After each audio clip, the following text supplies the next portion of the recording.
दिल्ली शराब घोटाले में जेल में बंद आम आदमी पार्टी से राज्यसभा सांसद संजय सिंह की गिरफ्तारी के खिलाफ दाखिल याचिका पर दिल्ली हाईकोर्ट में सुनवाई हुई, जिस पर फैसला सुरक्षित रख लिया गया। दिल्ली शराब नीति मामले में संजय सिंह ने ईडी द्वारा गिरफ्तारी को चुनौती दी है, जिसका दिल्ली हाईकोर्ट में ईडी ने संजय सिंह की अर्जी का विरोध किया। संजय सिंह की याचिका का विरोध करते हुए ईडी ने दिल्ली हाईकोर्ट में दलील दी कि संजय सिंह न्यायिक हिरासत में हैं। ऐसे में उनकी याचिका पर सुनवाई का अब कोई औचित्य नहीं रह गया है। इतना ही नहीं, ईडी ने कहा कि पहले चार्जशीट में 4 जगहों पर संजय सिंह का नाम था, जिसमें से सिर्फ एक जगह पर संजय सिंह का नाम गलती से लिखा गया था, मगर बाद में उसी गलती में सुधार कर लिया गया था। दिल्ली हाईकोर्ट में सुनवाई के दौरान ईडी ने कहा कि ये ऐसा केस नहीं है जहां गिरफ्तारी के लिए लिखित ग्राउंड ऑफ अरेस्ट नहीं दिया गया। मनी लॉन्ड्रिंग एक स्वतंत्र अपराध है, इसकी गतिविधि किसी भी रूप में हो सकती है। इसके लिए जरूरी नहीं है कि आप मुख्य अपराध में शामिल हो। ईडी ने कहा कि सरकारी गवाह दिनेश अरोड़ा ने अपने बयान में कहा है कि संजय सिंह ने मनीष सिसोदिया से उसकी मुलाकात कराई थी। पहले चार्जशीट में 4 जगहों पर संजय सिंह का नाम था, जिसमें से सिर्फ एक जगह पर संजय सिंह का नाम गलती से लिख दिया गया था, लेकिन बाद में उस गलती में सुधार कर लिया गया। ईडी ने यह भी कहा कि संजय सिंह का ये कहना कि जांच एजेंसी ईडी को नोटिस भेजने की वजह से गिरफ्तार किया गया है, ये सही नहीं है। शराब नीति केस में संजय सिंह की संलिप्तता काफी पहले से सामने आ गई थी। जिन बयानों में संजय सिंह का जिक्र है, वो बयान संजय सिंह के ईडी को नोटिस भेजने के बहुत पहले दर्ज किए गए थे। ईडी ने कहा कि अमित अरोड़ा ने 21 मार्च 2023 को और अंकित गुप्ता मार्च 2023 को बयान दिया था। ये बयान संजय सिंह के ईडी को नोटिस भेजने से बहुत पहले दिया गया था। ईडी ने कहा कि संजय सिंह का ये कहना गलत है कि उन्होंने जांच एजेंसी को नोटिस भेजा, इसलिए उनको गिरफ्तार किया गया। ब्यूरो रिपोर्ट, न्यूज़ चौक। बिहार में राहें जुदा करने के करीब 2 साल बाद प्रदेश के मुख्यमंत्री नीतीश कुमार का बीजेपी प्रेम छलक पड़ा। नीतीश कुमार ने भरी सभा में ऐसी बात कह दी है, जिसके बाद अंदाजा लगाया जा रहा है कि उनका बीजेपी प्रेम अभी खत्म नहीं हुआ है और चुनाव से पहले एक बार फिर नीतीश कुमार पलटी मार सकते हैं। उन्होंने किसी का नाम तो नहीं लिया, लेकिन इशारों इशारों में बीजेपी प्रेम जाहिर किया। दरअसल मुख्यमंत्री नीतीश कुमार महात्मा गांधी केंद्रीय विश्वविद्यालय के दीक्षांत समारोह के मंच से संबोधित कर रहे थे। इसकी स्थापना का इतिहास दोहराते हुए सीएम नीतीश कुमार ने एक बड़ा राजनीतिक बयान दे दिया। उन्होंने कहा कि जब तक हम जीवित रहेंगे हमारा आपका संबंध रहेगा। हालांकि उन्होंने किसी का नाम नहीं लिया, लेकिन महात्मा गांधी प्रेक्षागृह में उपस्थित लोगों के बीच विभिन्न दलों के नेताओं की मौजूदगी में उन्होंने सामने बैठे नेताओं की ओर इशारा किया।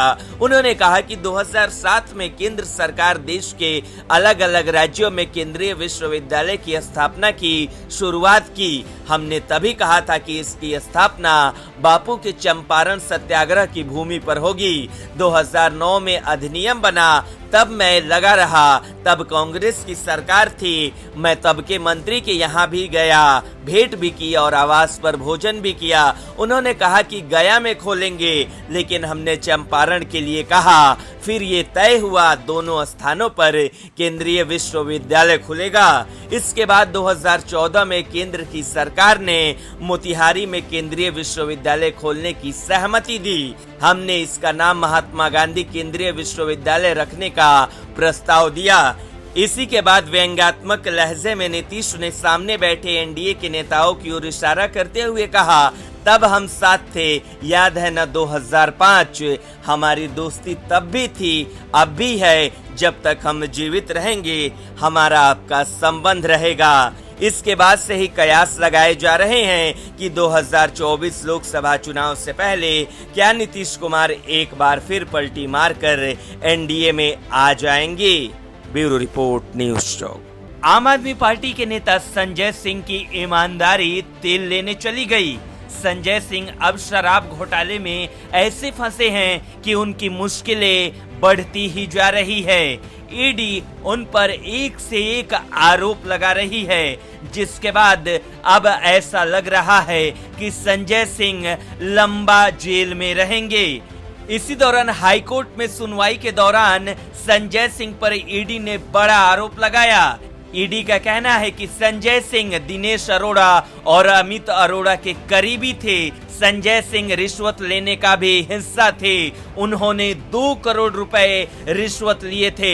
जी हां, संजय सिंह पर 2 करोड़ रुपए के रिश्वत लेने का आरोप ईडी ने लगाया है। वहीं संजय सिंह की तरफ से अदालत में पेश वरिष्ठ वकील विक्रम चौधरी ने इससे पहले जिरह के दौरान कहा कि देश के एक प्रतिष्ठित शख्सियत को बिना प्रक्रिया के तहत गिरफ्तार कर लिया गया। संजय सिंह की तरफ से उनके वकील ने कहा 1 साल से ज्यादा हो गए, लेकिन अभी तक ईडी ने मुझसे कभी नहीं बुलाया। ईडी की ओर से पेश हुए अतिरिक्त सॉलिसिटर जनरल एसवी राजू ने कहा कि संजय सिंह की याचिका, जो रीट याचिका की आड़ में जमानत अर्जी है, विचाराधीन नहीं है।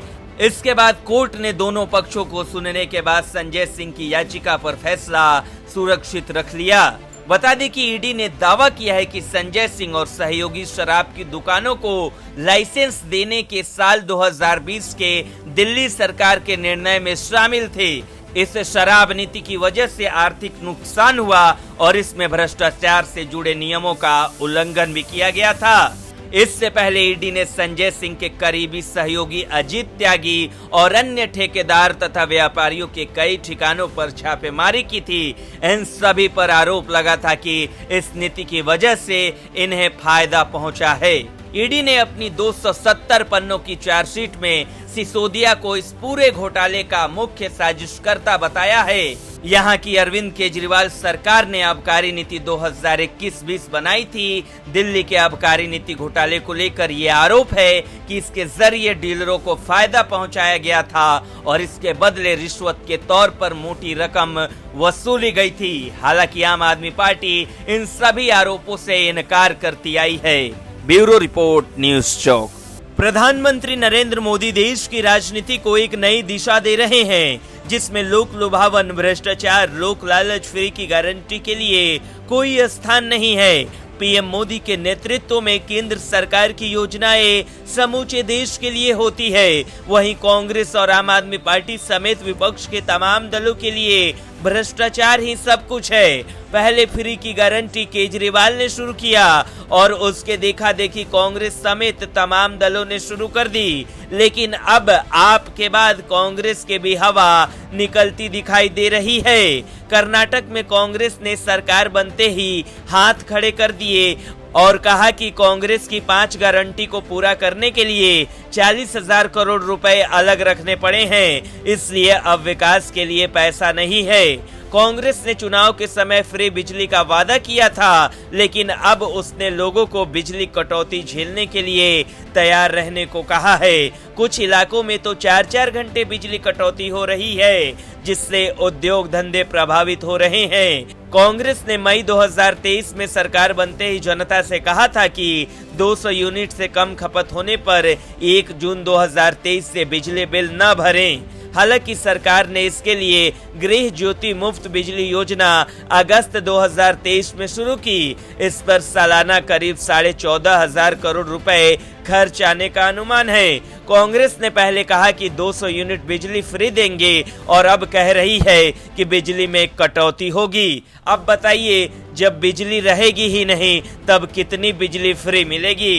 कर्नाटक में भ्रष्टाचार को छिपाने के लिए कांग्रेस ने कहा है कि बिजली कटौती होगी और इसका ठीकरा बिजली उत्पादन कम होने पर फोड़ दिया गया है। कांग्रेस ने कहा कि बारिश कम होने और जल आपूर्ति प्रभावित होने से बिजली कटौती होगी। कांग्रेस सरासर झूठ बोल रही है। इस साल बारिश कम हुई है, इसलिए बिजली उत्पादन प्रभावित हुआ है। उधर दिल्ली में केजरीवाल सरकार मुफ्त बिजली के नाम पर घिर गई है।